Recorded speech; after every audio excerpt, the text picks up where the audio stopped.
Bonjour à toutes et à tous, bienvenue à cette masterclass organisée par les éditions CEDI. Aujourd'hui, nous avons le plaisir de vous accueillir pour parler d'un sujet qui concerne beaucoup de décisionnaires HSE. C'est la veille réglementaire. En effet, c'est un enjeu de taille qui anime de nombreux responsables HSE et qui représente un temps considérable. Je pense que la plupart des personnes présentes à cette masterclass ont été confrontées à la difficulté de se mettre à jour d'une réglementation qui est en évolution permanente. Comment faire pour s'assurer d'avoir les dernières informations et de répondre aux exigences? Pour répondre à cette question, nous avons le plaisir d'accueillir Cassandre Claverie, responsable pôle juridique pour la société Les Experts HSE Perform, et Stefano Giacomini, business developer, Les Experts HSE Perform également. Alors, nous avons un programme qui est relativement chargé, très riche et complet pour aborder la question de la veille réglementaire. Donc, nous allons ensemble balayer ce sommaire, donc qui va être en 5 parties, où nous allons effectivement, dans un premier temps, voir quelles sont les raisons de cette volonté de veille réglementaire. On va parler ensuite de méthodologie, de l'importance ensuite du pôle juridique, le temps qui est consacré à la veille, et on finira sur un retour d'expérience pour pouvoir concrétiser et avoir vraiment des exemples concrets de ce qu'est aujourd'hui une veille réglementaire.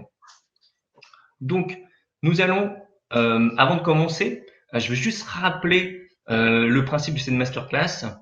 Nous allons être ensemble pendant 1 heure et vous aurez la possibilité d'être actif et de participer aux échanges en posant vos questions ou en proposant vos commentaires directement via le chat qui est sur votre droite. On essaiera de répondre au maximum de questions d'ici la fin de cette session.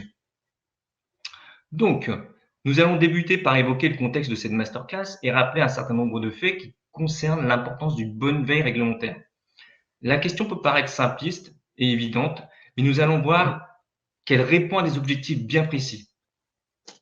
Alors, nous allons commencer donc avec Cassandre. Pouvez-vous nous dire ce qu'on entend plutôt par une bonne veille? Alors, avant toute chose, il faut déjà comprendre ce qu'est finalement une veille réglementaire. La veille réglementaire, on peut la définir comme étant l'activité d'anticipation des réglementations locales, nationales, européennes ou internationales, susceptibles d'avoir une influence sur les activités ou la stratégie de l'entreprise. Ainsi, la veille réglementaire, ça va impliquer la détection, l'analyse, mais également l'exploitation des informations relatives aux réglementations applicables aux activités de votre entreprise. Finalement, ce qu'on voit aujourd'hui, c'est que la réglementation dans le domaine de l'environnement et de la santé-sécurité au travail, c'est un enjeu de taille pour les entreprises et les organisations. À titre d'exemple, la réglementation ne fixe pas de méthodologie pure pour réaliser sa veille réglementaire. Néanmoins, il existe une obligation de sécurité de résultat pour l'employeur. Or, si ce dernier ne connaît pas les réglementations applicables à son activité, ne sait pas extraire les obligations qui sont opérantes sur le terrain, il ne peut pas les respecter. Et donc, dès lors, il va à l'encontre de la réglementation. Par ailleurs, si vous êtes engagé dans un système de management tel que l'ISO 14001 ou encore l'ISO 45001, la réalisation de cette veille réglementaire et de votre analyse de conformité, c'est un impératif afin de pouvoir conserver votre certification. Outre toutes ces obligations légales, il ne faut pas oublier que certains changements réglementaires ne vont pas être que contraignants pour l'entreprise, elles vont au contraire lui apporter de très nombreux avantages et c'est ce qu'on voit actuellement avec toutes les réformes qui sont en cours de travail en matière de santé et de sécurité des travailleurs. Ainsi, il va être indispensable pour une entreprise de réellement s'organiser afin de mettre en place une veille réglementaire efficace, pragmatique et pérenne. Alors, si je résume vos propos, pour réussir sa veille réglementaire, il faut qu'elle soit fiable, bien évidemment, organisée et suivie dans le temps. Exactement. D'où l'intérêt finalement d'avoir une méthodologie cadrée et d'identifier les personnes qui vont venir réaliser cette veille réglementaire. C'est vrai que dit comme ça, on peut se dire que c'est facile, mais pour atteindre cet objectif, il faut suivre une méthodologie. Pouvez-vous nous la décrire? Bien sûr, cette méthodologie, elle va se dérouler en plusieurs étapes. Tout d'abord, vous allez devoir définir un processus de veille réglementaire. C'est-à-dire que, avant de vous lancer finalement à corps perdu dans une veille réglementaire complètement exhaustive, où on va très très rapidement se retrouver noyé sous un flot d'informations, vous devez cadrer le projet. Pour ça, plusieurs étapes vont devoir être respectées. Tout d'abord, il va falloir identifier vos objectifs de veille, c'est-à-dire qu'est-ce que vous attendez de ce processus. Identifier tous les résultats opérationnels précis qui permettraient finalement d'optimiser le temps que vous allez consacrer à votre veille réglementaire. Une fois que cette étape est faite, vous devez définir votre périmètre de veille réglementaire. Il faut que vous regardiez finalement quelles sont vos activités, vos équipements, vos processus.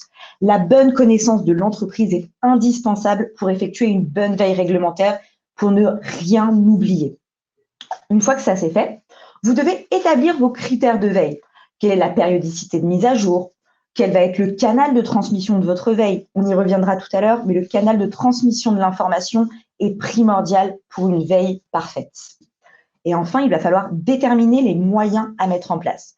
Par moyens, j'entends ressources financières, bien sûr, mais également humaines. Quels vont être les acteurs qui vont finalement gamberger autour de cette veille? À qui est-elle destinée? La veille ne doit jamais rester un simple document informatif qu'on oublie au fond d'un tiroir. En tout état de cause, que vous décidiez de mettre une veille réglementaire en interne, en externe, n'oubliez jamais d'établir un cahier des charges pour cadrer cette veille et surtout définir le rôle et les responsabilités de chacun. Très bien. Alors, moi, j'ai une question qui est quand même d'actualité. Donc, dans un monde où il y a une profusion comme ça d'informations, où l'accès à la donnée est simplifié par les outils modernes, comment est-ce qu'on fait pour s'y retrouver? C'est vrai que ça devient très rapidement compliqué. Aujourd'hui, l'information est partout. On tape sur Google une donnée, on trouve une centaine de milliers de résultats. En fait, il va falloir vraiment distinguer les types de sources quand vous faites une veille réglementaire. D'un côté, vous avez ce qu'on appelle finalement les sources primaires.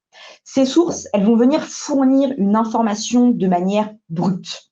Les grands classiques vont être Légifrance, forcément, Eurlex pour tout ce qui va être les textes européens, mais également tous les sites gouvernementaux. À ce titre, j'attire votre attention puisqu'il y a beaucoup de faux sites. Donc, vérifiez bien que les sites sur lesquels vous allez utilisent l'extension .gouv. À côté de ces sources dites primaires, qui donnent donc cette fameuse information brute, vous avez des sources secondaires. En fait, ces sources vont se baser sur les sources primaires afin de créer un contenu beaucoup plus accessible et succinct. À titre d'exemple, on va avoir un certain nombre de blogs spécialisés, de sites spécifiques tels que l'INRS ou l'AIDA encore, mais également tous les éditeurs qui sont spécialisés en droit, comme Dalloz ou LexisNexis. La problématique, et c'est ce qu'il faut toujours garder en tête, c'est qu'un inspecteur, qu'il s'agisse d'un inspecteur de la DREAL ou d'un inspecteur de l'environnement, va se baser sur les sources primaires. Il va citer des articles du code. Donc, c'est pour ça que c'est intéressant de regarder des sources secondaires, mais ce n'est pas sur ça que vous devez baser votre veille. La source secondaire doit vous servir à comprendre et à analyser la source primaire. Alors, justement, une fois qu'on a identifié les sources, quelles sont les étapes qu'il faut suivre? Alors, une fois que ces sources sont identifiées, que le projet commence à être cadré, vous allez commencer par établir ce que l'on appelle un référentiel. Ce référentiel de texte correspond en fait à l'ensemble des textes qui vont encadrer l'activité de votre entreprise. On va donc réaliser une veille réglementaire en 2 temps. Tout d'abord, comme je le disais, on va identifier l'ensemble des textes applicables à votre entreprise ou votre organisation à un instant T. Vous devez figer l'image de votre entreprise quand vous établissez ce référentiel. Une fois que ce référentiel commence à être établi, ça va être sur ces différents textes qu'il faudra suivre les évolutions réglementaires, mais il ne faudra pas vous limiter à ça. La veille réglementaire va également impliquer finalement de regarder les nouveautés que vous n'auriez pas identifiées en amont et qui vont avoir un impact sur votre entreprise. Prenons l'exemple post-Covid avec le télétravail. Derrière, on va générer des risques finalement que l'on n'avait pas identifiés en amont. Donc, on va devoir finalement regarder des réglementations que l'on n'avait pas nécessairement dans son référentiel. Donc, il faut toujours garder en tête que votre référentiel réglementaire, c'est quelque chose de vivant qu'il faut faire vivre en permanence et qu'il faut faire évoluer. Il va falloir donc, une fois que tout ça est fait, structurer ce référentiel. Ça ne sert à rien d'avoir une liste de textes à la Prévert, il faut la cadrer. Pour ça, la meilleure recommandation qu'on puisse vous faire, c'est vraiment d'établir une arborescence logique, c'est-à-dire de venir catégoriser vos textes en fonction de vos grandes activités ou de vos grandes problématiques. Par exemple, si vous avez des ICPE, et bien dans ces cas-là, vous faites tout un bloc spécifique concernant les textes en lien avec les ICPE, de même sur le stockage des déchets ou encore la coactivité. La catégorisation de votre référentiel est une des clés de la réussite de votre veille réglementaire.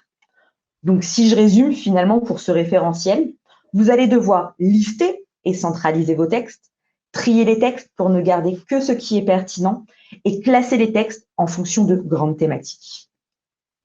Très bien. Alors, c'est pas parce qu'on a l'information qu'elle est utilisée avant l'étape, bien évidemment. Elle doit être forcément être analysée. Exactement. Et c'est là, en fait, où, au sein même de votre veille réglementaire, vous avez un autre pendant qui est l'évaluation de conformité. En fait, ce qui va se passer, c'est que vos textes bruts, c'est bien de les connaître, mais il faut encore en extraire l'information essentielle, c'est votre obligation réglementaire. Pour ce faire, vous devez réaliser une analyse approfondie des textes réglementaires qui auraient été préalablement identifiés pour en extraire les exigences réglementaires que vous devez respecter. Ces différentes exigences vont potentiellement faire l'objet d'une interprétation. Pourquoi une interprétation? Tout simplement parce que vous allez avoir des articles très simples à comprendre. Vous le lisez une fois, vous comprenez l'obligation. À côté de ça, on va avoir des articles beaucoup plus complexes qui vont faire eux-mêmes appel à d'autres normes réglementaires, à d'autres arrêtés, d'autres décrets. Donc, ça va nécessiter une recherche un peu plus poussée afin justement de comprendre réellement quelle est l'exigence applicable derrière. En tout état de cause, selon la taille de votre entreprise, selon le nombre finalement d'activités, de problématiques que vous allez pouvoir avoir, votre référentiel va être plus ou moins gros. Donc derrière, le timing à utiliser pour réaliser votre veille va être complètement différent. Si vous êtes une industrie ou si vous êtes une TPE-PME, le référentiel et donc l'évaluation qui va en découler ne sera pas la même. Idem, deux industries qui pourtant seraient sur le même secteur ne vont pas nécessairement devoir respecter les mêmes obligations. C'est pour ça que votre veille doit réellement coller à votre entreprise et doit être le plus personnalisé possible. Alors, on voit bien, c'est pas simple de réaliser une veille selon effectivement la taille de l'entreprise. Mais une fois que justement on a analysé les exigences réglementaires qui nous concernent, qu'est-ce qu'il faut faire par la suite? Alors, une fois que toutes ces phases vont être réalisées, il va falloir mettre en place un plan d'action. En fait, une fois que quand vous réalisez finalement votre évaluation de conformité, vous allez identifier des exigences sur lesquelles vous êtes conforme, c'est très bien, mais il y aura toujours des exigences sur lesquelles vous n'êtes pas conforme ou non conforme de manière partielle. Dès lors que vous allez détecter la moindre non-conformité, il faut systématiquement que vous mettiez en place une ou plusieurs actions de mise en conformité. Ces différentes actions, vous allez devoir les réunir au sein d'un plan d'action qui va contenir finalement l'ensemble de ces actions de manière très détaillée. Quels sont les moyens que je vais dédier à la réalisation de cette action? Qui va être le responsable également de cette action? Mettre également une date limite à la réalisation de l'action, c'est impératif. Une fois que ce plan d'action est mis en place, c'est super. Sauf que la problématique, c'est que très régulièrement, on a tendance à laisser l'ensemble de ces informations au niveau du pôle QSE. Or, pour qu'une veille fonctionne, pour que l'évaluation fonctionne et que les actions mises en place, finalement, aient un réel effet bénéfique, il faut qu'il y ait une communication et surtout impliquer tous les acteurs de l'entreprise. Pour ça, une des meilleures stratégies est de mettre en place un certain nombre d'indicateurs de conformité que l'on va communiquer à tous les acteurs de l'entreprise. Alors justement, par rapport à ces indicateurs, bah, quels sont les indicateurs qu'il faut qu'on choisisse? Puisque je dirais qu'on peut en trouver des milliers et se dire quels sont réellement les indicateurs qui vont être adaptés en fin de compte à l'activité de l'entreprise et à ses objectifs? Alors, vous allez pouvoir avoir plusieurs types d'indicateurs. À titre d'exemple, on pourrait avoir un indicateur sur le taux de conformité globale de l'entreprise ou encore des indicateurs sur le taux de conformité par thématique. On peut très bien imaginer un indicateur sur votre taux d'avancement de la veille réglementaire. En fin de compte, sur les indicateurs, il n'y a pas de règles particulières qui existent. L'idée, c'est comme pour l'établissement de votre référentiel, il faut que les indicateurs collent à votre entreprise et surtout aux objectifs que vous avez définis en tout début de votre projet. Alors, on vient de le voir, hein, et vous l'avez très bien expliqué, Cassandre. Au vu des conséquences et du travail que cela représente, n'est-il pas utile d'avoir une assistance juridique? Effectivement, on reviendra sur ces sujets-là également un peu plus tout à l'heure. Aujourd'hui, ce qu'il faut bien comprendre, c'est qu'il n'existe pas finalement de règles quant à la personne qui va réaliser la veille réglementaire. Simplement, comme pour tout métier, il faut que la personne ait un minimum de connaissances juridiques, ne serait-ce que pour la hiérarchisation des textes, pour venir extraire des éléments de jurisprudence. C'est là que finalement le pôle juridique ou l'assistance juridique va pouvoir prendre tout son sens. Elle va se placer finalement en tant que vulgarisateur, en tant que simplificateur de cette réglementation. Elle va pouvoir venir extraire cette information dite brute, l'analyser, tirer les conséquences opérationnelles. Et c'est ça qui est finalement le plus primordial et qui est le plus complexe dans la veille. C'est de comprendre comment une exigence réglementaire écrite de manière souvent très abstraite va s'appliquer de manière opérationnelle. À titre d'exemple, reprenons notre exemple avec les ICPE, installations classées pour la protection de l'environnement. Comment est-ce que je dois interpréter le calcul sur mes chaudières pour savoir si je suis ou non soumis à cette réglementation? Comment comprendre finalement ce qui se cache derrière l'obligation de sécurité de l'employeur? Qu'est-ce que cela signifie dans le fond? C'est là donc l'intérêt de cette assistance juridique du pôle, c'est identifier et tirer derrière toutes les conséquences opérationnelles afin de transmettre l'information à qui de droit. Encore une fois, avoir une veille, c'est bien, mais derrière, il faut savoir s'en servir et donc communiquer l'information aux bonnes personnes. Si seul le responsable QSE sait qu'il existe telle ou telle obligation, très bien. Mais finalement, comment la respecter si l'opérationnel ne comprend pas l'obligation qui lui est imposée? C'est pour ça que finalement, la communication réglementaire que va faire cette assistance ou ce pôle juridique va être primordiale, puisque derrière l'identification et l'analyse des exigences, on va avoir cette forme de vulgarisation qui est impérative aujourd'hui à une bonne mise en place d'une veille réglementaire dans l'entreprise et ce, à tous les échelons. Très bien, donc effectivement, c'est très intéressant. Si je dois prendre une image pour pouvoir justement illustrer cela, c'est comme quelqu'un qui voudrait faire un gâteau, qui aurait tous les ingrédients, mais du coup n'aurait pas la recette. Et du coup, on n'aurait pas la possibilité de le faire. Donc, c'est vrai que l'assistance juridique permet de sécuriser l'information réglementaire et bien évidemment de la rendre plus compréhensible pour les décideurs HSE. C'est exactement ça. En fait, l'avantage finalement d'avoir un pôle ou une assistance juridique, c'est de s'assurer de la fiabilité de l'information, mais également de sa bonne interprétation. On peut faire dire tout et n'importe quoi à un texte. C'est très facile et on le voit tous les jours en allumant la télé finalement. L'idée derrière, c'est d'être sûr de ce qu'on avance et de pouvoir finalement répondre à un inspecteur de la DREAL ou même lors d'un audit, de pouvoir dire voilà, je suis conforme parce que. Le parce que est essentiel si on veut démontrer finalement que l'on a une veille qui est pérenne, qui est pragmatique et qui existe réellement. Pour ça que finalement, votre pôle juridique ou votre assistance juridique va venir se charger d'un certain nombre de choses et donc derrière, vous déchargez, vous, d'un bon nombre de problématiques. Puisque l'idée, ça va être de mettre en place une stratégie et des moyens de communication pour effectuer une transmission de l'information. Le pôle va également venir diffuser ces informations au travers de newsletters, de flash, de notes, mais pas forcément, on n'aura pas forcément le même type de note en fonction de à qui on s'adresse. Par exemple, récemment, on a dû faire une note sur le télétravail, justement. On ne va pas expliquer les règles applicables au télétravail de la même manière à un directeur qu'à un agent de maîtrise. Et c'est tout à fait normal parce que les problématiques qu'ils vont avoir derrière, les questionnements finalement et les obligations à respecter ne sont pas les mêmes. C'est pour ça que vraiment le pôle ou l'assistance juridique apporte une réelle plus-value dans la réalisation de cette veille. Alors justement, je retiens quelques mots, notamment de ce que vous venez de nous dire, hein, concernant notamment la charge de travail que ça peut représenter. Justement, on va aborder un thème qui va forcément intéresser les responsables HSE, c'est celui du temps consacré à la veille. On le sait bien, on le voit au travers de ce que vous venez de nous expliquer, c'est vraiment un exercice qui est fastidieux et qui peut l'être encore plus selon le type d'entreprise et d'organisation. Et aujourd'hui, on pourrait effectivement l'optimiser.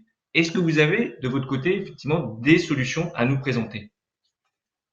Effectivement, on a plusieurs solutions à vous présenter. Je vais passer la main du coup à mon collègue Stefano Giacomini qui va vous parler un petit peu plus de ce temps consacré à la veille.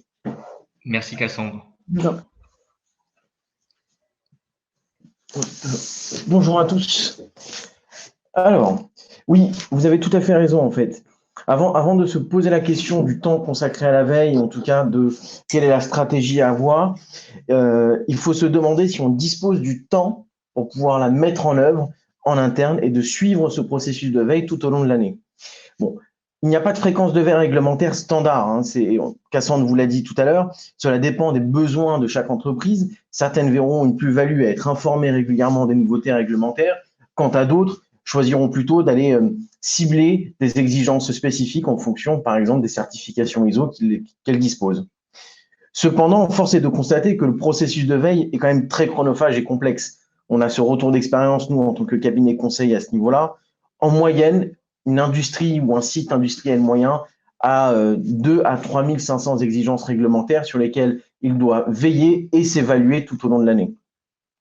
De plus, il nécessite des compétences quand même très spécifiques. Il ne faut pas l'oublier, il faut vérifier la véracité des informations et les consulter à travers ses sources primaires mais aussi secondaires, connaître suffisamment les domaines concernés pour déchiffrer les nouvelles réglementations, ce qui n'est pas si facile et si aisé que cela.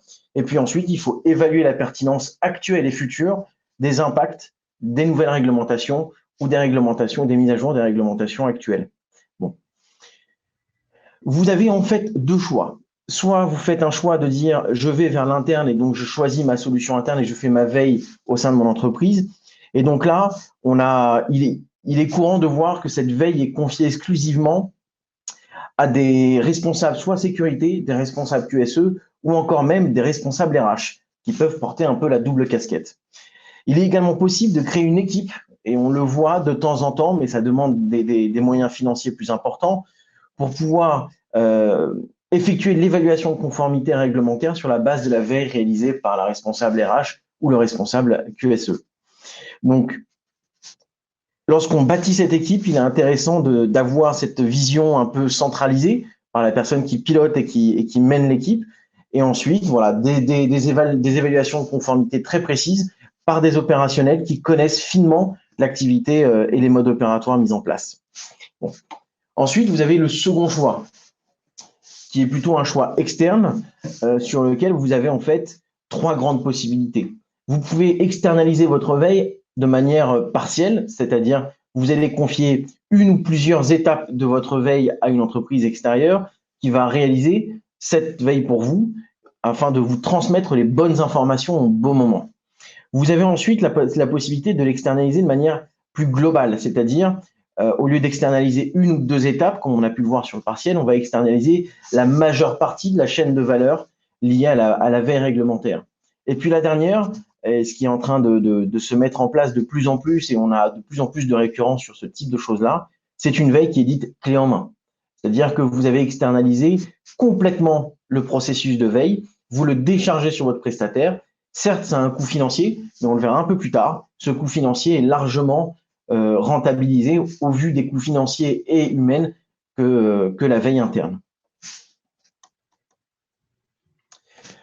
Le choix des modalités de la veille réglementaire sera donc dicté par les ressources dont l'entreprise dispose en fonction de sa taille, bien sûr. On le verra un tout petit peu plus tard sur les REX PME, TPE ou SNCF. Très vite, les compétences, le nombre de personnes positionnées sur ce processus de veille et les connaissances techniques des activités vont varier et donc vont engendrer un choix sur est-ce qu'on internalise ou est-ce qu'on externalise ce processus de veille.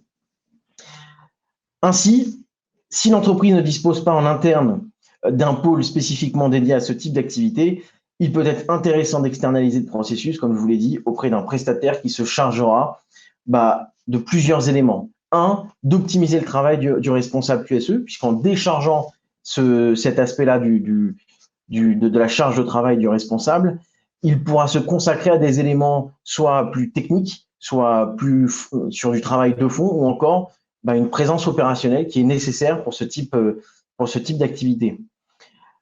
Il va pouvoir aussi se concentrer sur la mise en place du plan d'action, puisque ça, on va pouvoir le proposer lorsqu'on va l'externaliser, on va pouvoir l'animer, le dynamiser, le piloter, mais on ne pourra en aucun cas mettre en place une action à la place du responsable QSE ou de l'entreprise. Donc voilà, c'est vraiment la dernière partie, c'est la mise en place, le déploiement opérationnel du plan d'action qui est lié à la veille, qui sera à la charge du responsable.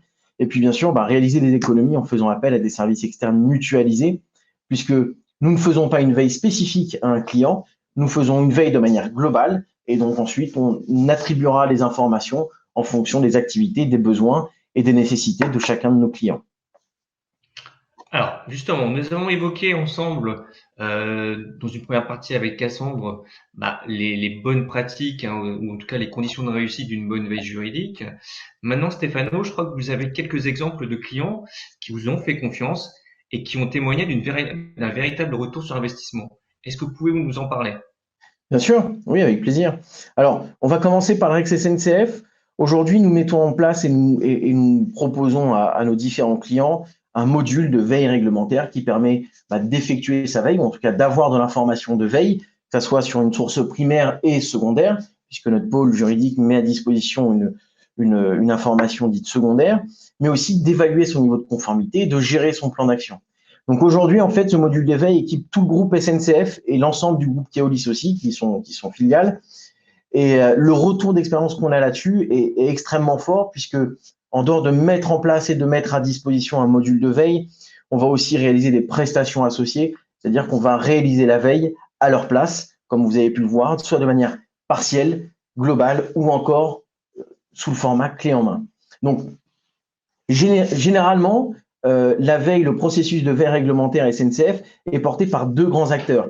Et ça, c'est une chance des grands groupes, c'est-à-dire qu'on peut diviser le processus en deux et que ce processus soit porté, un, par le responsable sécurité de l'établissement et le responsable environnement de l'établissement pour avoir une veille distinguée sur deux grandes thématiques, SST et environnement.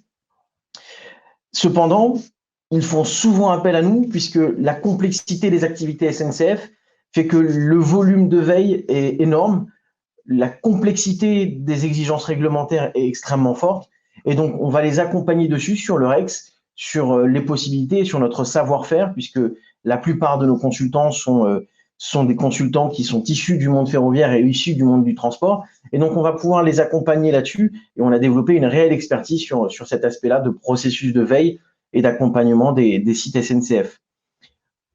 On déploie aussi, et on le verra un tout petit peu plus tard, sur les TPE et les PME, où là, en fait, on a trouvé et on est sur des situations complètement différentes que des grands groupes type SNCF ou Keolis. Ici, en fait, souvent, on a une personne en charge du processus de veille, si on a la chance de trouver une personne en charge de ce processus-là, qui est souvent multicasquette. Comme je vous l'ai dit tout à l'heure, c'est souvent un responsable RH, ou un responsable QSE qui va porter 3-4 thématiques, dont la sécurité incendie. Et donc souvent, le processus de veille, l'activité de veille et d'évaluation de conformité est la cinquième roue du carrosse. Pour plusieurs raisons, les plus génériques sont le manque de temps, très clairement, puisque c'est quelque chose de très chronophage, trop complexe, puisqu'il va falloir lire les sources primaires, mais aussi secondaires, pour essayer de comprendre et d'analyser et de tirer l'exigence réglementaire attendue de ce texte-là. Et puis, de moins en moins, mais on le retrouve encore tout de même, c'est non nécessaire. C'est-à-dire que les TPE-PME trouvent que la veille réglementaire n'est pas forcément nécessaire en fonction de leur activité ou en tout cas de leur taille d'entreprise. Ce qui est une réelle erreur, Et on va voir aussi pourquoi, parce que Cassandre vous parle, alors avant de parler du retour d'investissement, mais Cassandre vous parle depuis tout à l'heure de la veille de manière au sens large. Moi, je vais faire un petit focus sur les TPE-PME, sur la veille régionale, puisque vous avez différents niveaux de veille possibles. Vous avez la veille nationale, internationale, mais aussi la veille régionale, voire même municipale, où il faut vigiler ces arrêtés préfectoraux qui sortent, qui peuvent vous concerner et qui peuvent impacter fortement votre activité en tant que PME, TPE-PME. Un exemple, différents types d'arrêtés préfectoraux. Vous allez avoir les arrêtés dits sécheresse en période estivale, lorsque les températures sont extrêmement élevées. Vous avez des arrêtés sécheresse qui empêchent l'utilisation d'eau pour certains industriels ou pour certaines activités professionnelles, comme par exemple le lavage de bus ou le lavage de cars. Voilà. Et donc, ces activités-là sont hyper impactantes. Cette veille régionale doit être aussi prise en compte par les TPE-PME afin d'éviter d'avoir des amendes ou des peines liées à un non-respect de la réglementation. On a accompagné déjà plusieurs TPE-PME mettant en avant ce postulat. Nous avons identifié un grand nombre d'exigences locales s'appliquant à ces entreprises et surtout, nous avons conseillé sur les actions nécessaires afin de se mettre en conformité. Et c'est ça l'essentiel. En faisant cela, plusieurs TPE-PME ont évité des amendes de la part d'agences étatiques suite à des visites type DREAL ou voire même inspection du travail, comme la mise en conformité ou la mise en place d'un document unique qui est une exigence du Code du travail, une exigence réglementaire. On va parler du retour sur investissement et je pense que c'est une partie qui est extrêmement importante, mine de rien, puisqu'on a parlé depuis tout à l'heure de l'impact de cette activité, de ce processus de veille sur les ressources humaines, mais on va regarder aussi l'impact financier que ça va avoir. Donc, ici, on vous a séparé, on vous a fait une petite simulation. Donc, vous avez en fait 4 grandes possibilités. Soit vous avez la toute première, c'est une veille internalisée, c'est-à-dire que vous allez réaliser vous-même votre veille réglementaire. Et ici, sur un taux journalier qui est fixé, qui est chargé, qui a été déterminé à 327 €, c'est-à-dire un taux au jour pour un cadre moyen chargé, vous arrivez à un coût de votre veille internalisée à peu près 20 000 € par an. A contrario, si vous avez une prestation pour établir votre référentiel et pour vous faire un premier T0, c'est-à-dire qu'on fait votre évaluation de conformité à un moment T et vous devrez par la suite maintenir cette veille-là tout au long de l'année, eh bien là, vous allez faire chuter le prix assez rapidement. Vous allez voir que vous tombez aux alentours de 15 à 16 000 €. Et on peut descendre encore d'un cran, c'est-à-dire qu'on va pouvoir réaliser à votre place votre référentiel, votre évaluation de conformité, mais aussi venir vous accompagner de manière trimestrielle pour pouvoir maintenir, dynamiser et continuer à piloter cette veille, cette évaluation et la mise en place du plan d'action. Et là, vous avez vu que très rapidement, le prix chute. On arrive aux alentours de 9 000 à 10 000 €.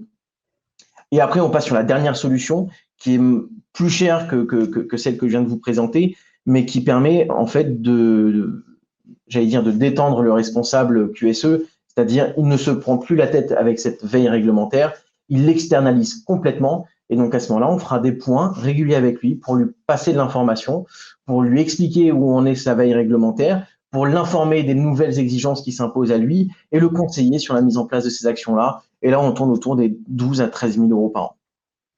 Donc on voit très clairement que l'internalisation de la veille est un choix, mais un choix humain, mais aussi un choix financier important, puisque de temps en temps, on peut avoir un mix interne-externe qui peut être plus intéressant d'un point de vue financier.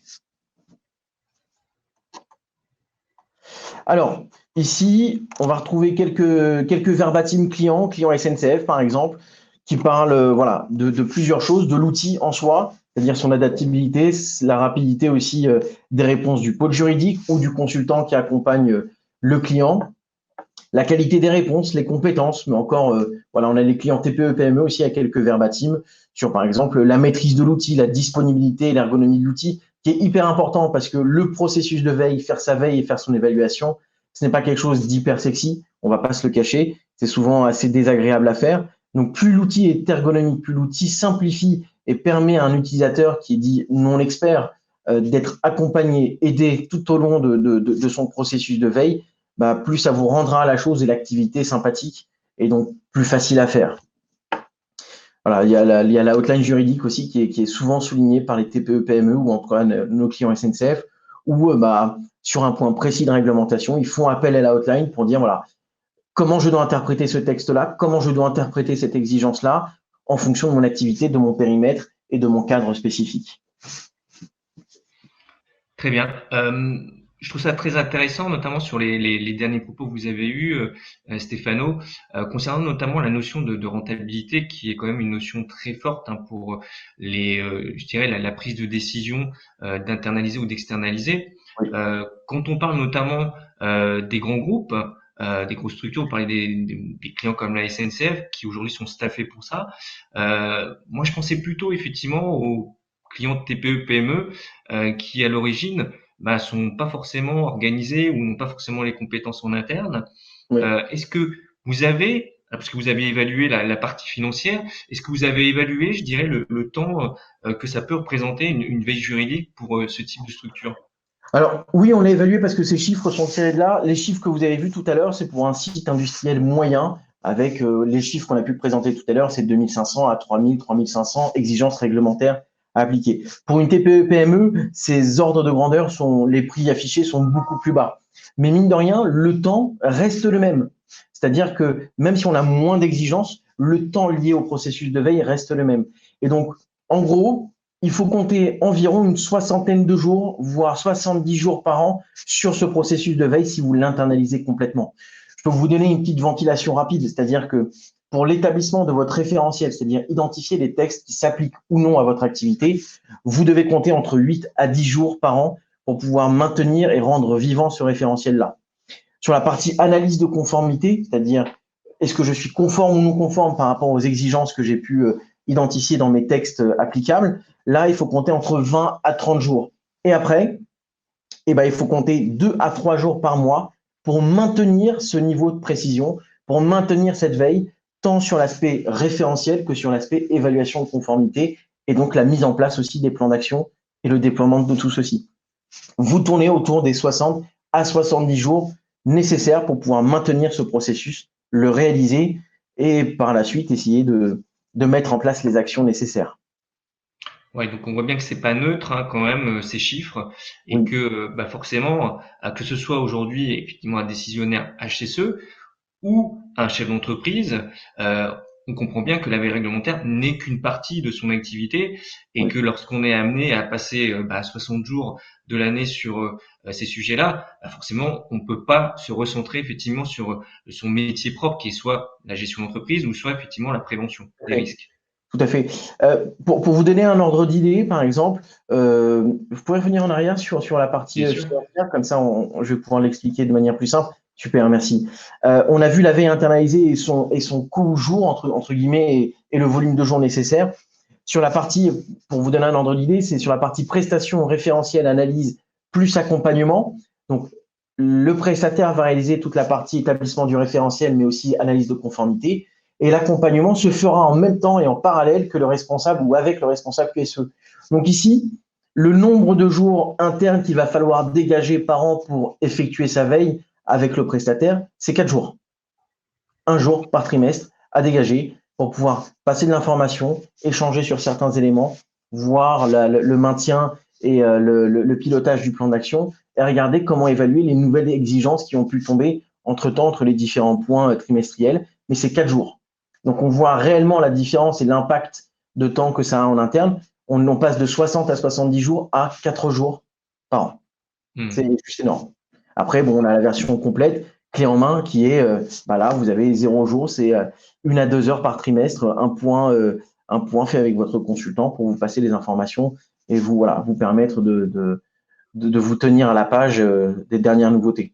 Mais voilà, on passe vraiment d'un grand écart, 60 à 70 jours à 4 jours sur un accompagnement un peu classique. Donc on voit bien que ça vaut quand même le coup, même sur une veille complète qui va du coup vraiment libérer le temps de travail, que ce soit des décisionnaires HSE, mais également du chef d'entreprise. On reste quand même sur des coûts qui sont largement inférieurs à celles de l'internalisation en fin de compte de cette veille juridique. Oui. Alors, dans les stratégies des organisations, on va prendre un tout petit peu de hauteur par rapport à ce processus même de veille. Dans les stratégies des organisations, il a été démontré régulièrement que une activité dont l'entreprise n'est pas le cœur métier, c'est-à-dire que cette activité-là n'est pas essentielle pour pouvoir établir ou réaliser son cœur métier, a un coût interne plus élevé que s'il externalisait cette prestation-là à des fins d'avoir une information plus claire, plus précise, au bon moment, au juste prix par rapport à un coût interne qui serait fortement élevé. Et on le voit de plus en plus dans les stratégies des organisations où tout ce qui est activité non essentielle ou dite non cœur métier s'externalise de plus en plus parce que le coût interne est souvent plus élevé qu'un coût externe.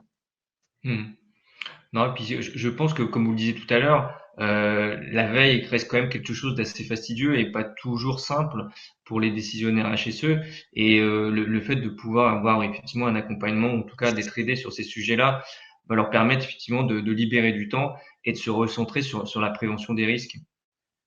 Tout à fait. C'est l'objectif aussi, c'est-à-dire que notre philosophie et nos deux grands objectifs ici à travers notre module et les prestations qu'on propose, c'est le premier, c'est libérer un maximum de temps aux responsables de la veille pour vigiler ces activités opérationnelles, pour se concentrer sur des activités ou sur des thématiques ou des sujets stratégiques importants à un impact fort, même si la veille a un impact fort, mais d'un point de vue opérationnel, quand on voit à la SNCF, par exemple, un responsable sécurité qui est là pour faire en partie sa veille, l'externalise pour gagner ce temps-là et pour pouvoir avoir une présence terrain beaucoup plus accrue et avec des risques, par exemple le risque ferroviaire qui est un risque majeur, permettant aussi d'avoir cette présence terrain de plus en plus forte en évitant d'être pris par l'activité de veille réglementaire. D'accord. Le deuxième grand objectif, c'est de rendre cette veille sexy. Bon, je vais être très clair avec vous. J'ai fait ma veille moi aussi en tant que responsable HSE avant d'arriver ici. Ça a été très compliqué. Je passais par des fichiers Excel. J'avais des fichiers dans tous les sens. C'était pas agréable, c'était pas facile à maintenir et c'était tout sauf sexy comme activité. Et donc souvent, on la mettait de côté et je la mettais moi-même de côté. Donc l'ergonomie d'une solution est extrêmement importante. Le modèle, la philosophie d'une solution est extrêmement importante parce que ça rend l'activité plaisante et ça permet d'attirer les différents acteurs de ce processus autour de la table. Et notamment, je voulais revenir sur la notion d'accompagnement qui me paraît être essentielle, puisque tout à l'heure Cassandre nous l'a bien expliqué. On parle véritablement de structures ou, je dirais, d'entreprises de taille moyenne ou des petites structures qui, justement, quand on parlait tout à l'heure de compréhension et d'analyse, en fin de compte, des textes, sont parfois un petit peu perdues. Est-ce que vous avez déjà été confronté, ou en tout cas accompagné des entreprises qui étaient dans des situations un petit peu complexes et qui, pour le coup, ont trouvé une véritable plus-value à être accompagnés comme ça? Oui, alors, au sein du groupe SNCF Keolis, par exemple, c'est pas une situation qu'on a vécue. On a vécu des situations avec un processus de veille dégradé, avec une information dégradée, mais pas catastrophique, puisque mine de rien, ça reste un grand groupe, donc il y a quand même une mise de fonds importante. Cependant, on a trouvé des situations où on avait zéro veille réglementaire effectuée, même pas un début de veille, même pas un fichier Excel qui existait, parce qu'en fait, le patron, le directeur ou le responsable était passé à côté de cet élément-là, de cette activité-là qui est stratégique, qui est importante, et en fait, l'a identifié suite à une visite de l'Adréal, ou encore on a eu des visites d'inspection du travail, où en fait, l'absence d'un document unique a aussi mis en avant l'absence d'une veille réglementaire, puisque c'est une exigence de la veille, comme j'ai pu vous le dire tout à l'heure. Et donc, on a trouvé ces situations-là où souvent, c'est une prestation qui est globale, qui est globale, voire même complète, c'est-à-dire clé en main, où on va décharger complètement l'entreprise de cet aspect-là. Et même si on l'a déchargé complètement, l'entreprise a accès au pôle juridique en pouvant poser ses questions sur des situations ou par exemple sur les actions du travail. On a de temps en temps des questions qui sont liées par exemple à voilà, j'ai une exigence réglementaire de déclaration d'un AT, mais est-ce que cette situation-là est réellement un accident du travail ou pas? Comment je peux le déclarer? Quelles sont mes obligations liées à cette thématique-là? Donc, déclaration dans les 48 heures, la possibilité d'émettre des réserves et l'ensemble des feuilles de soins à fournir, que ce soit à la sécurité sociale, la CPM ou encore aux salariés. Donc, tous ces éléments-là qui sont structurants pour les entreprises sont amenés par le pôle juridique et par cet accompagnement-là pour pouvoir redresser la barre. On a des entreprises, des TPE, PME qui n'avaient aucune conscience dans la veille régionale qu'ils n'effectuaient pas, n'avait aucune conscience qu'il était soumis ou qu'il était à proximité d'un site Seveso. Et donc, il avait des obligations liées à ce site Seveso avec des exercices d'évacuation incendie, non pas une fois tous les 6 mois comme une exigence classique réglementaire, mais une fois tous les trimestres, puisque l'arrêté préfectoral s'imposait aussi. Donc voilà, vous avez plusieurs éléments, on a plusieurs exemples comme ça où on découvrait des impacts forts qui venaient impacter, voire même remettre en cause l'organisation d'une TPE-PME avec des exigences réglementaires qui étaient non négligeables ou avec un impact financier énorme.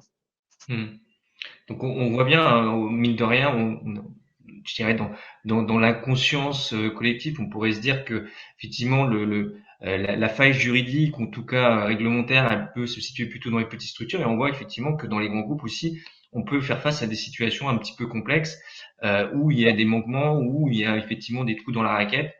Et je dirais que votre accompagnement, en tout cas vos prestations, peuvent les aider. Alors oui, on a cette expertise-là.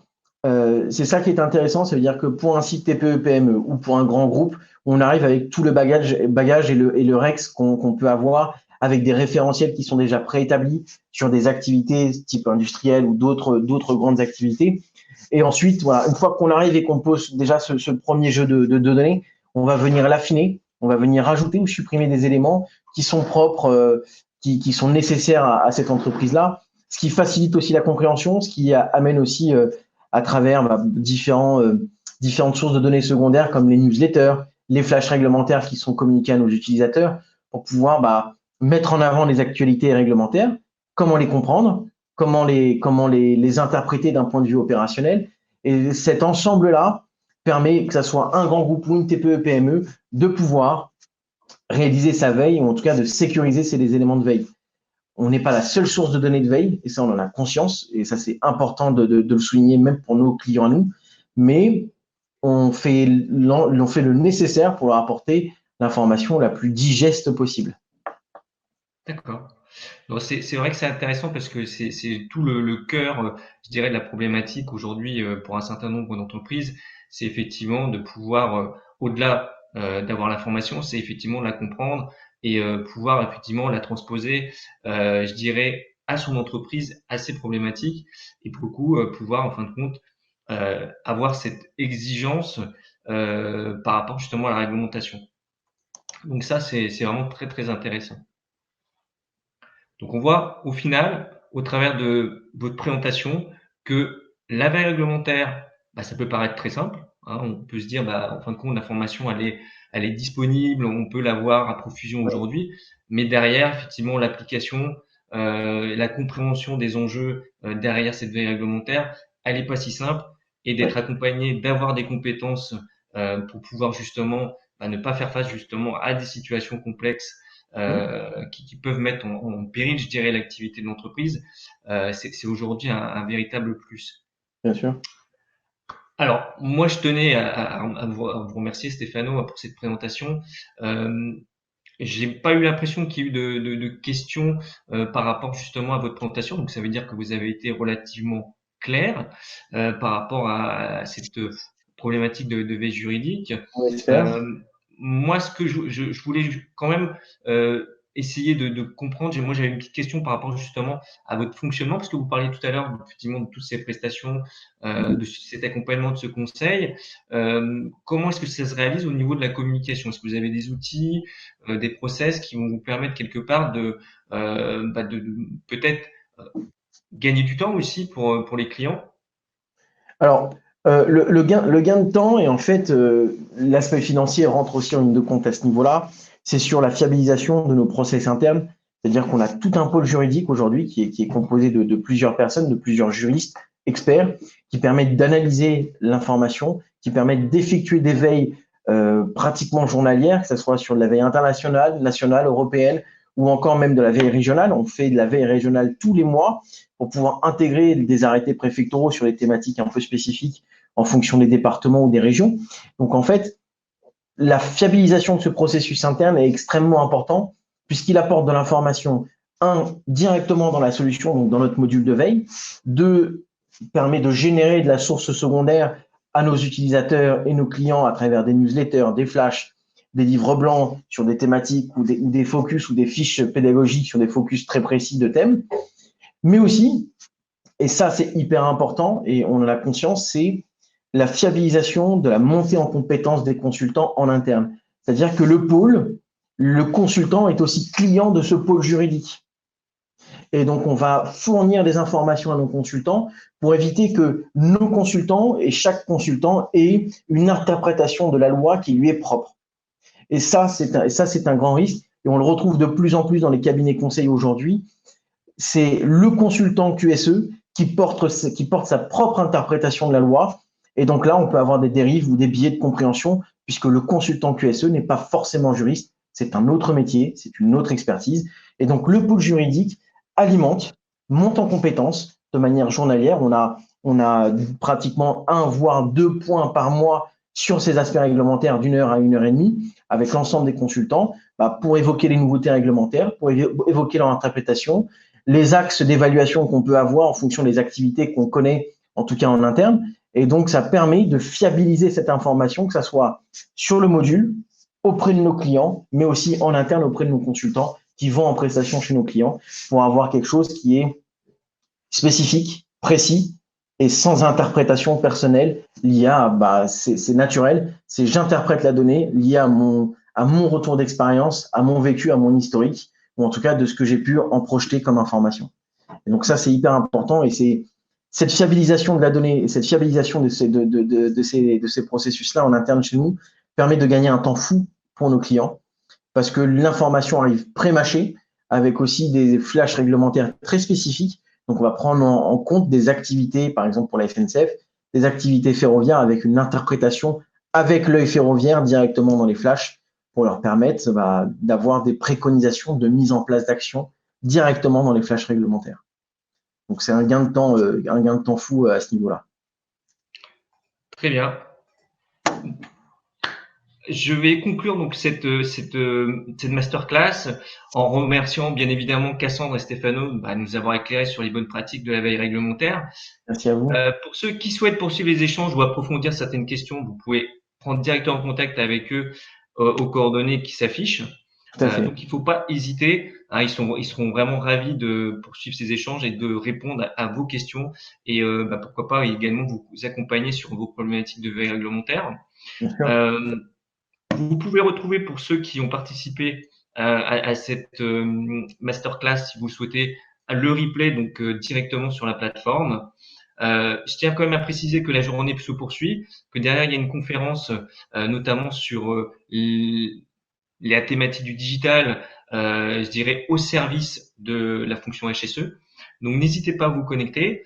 Moi je vous dis à bientôt et comme je vous le disais, je remercie encore à nouveau nos intervenants, que ce soit Stéphane ou Cassandre, pour la clarté de leur présentation et de leurs réponses. Je vous dis à bientôt et je vous souhaite une excellente journée. Merci à tous, à bientôt, bonne journée à vous. Au revoir.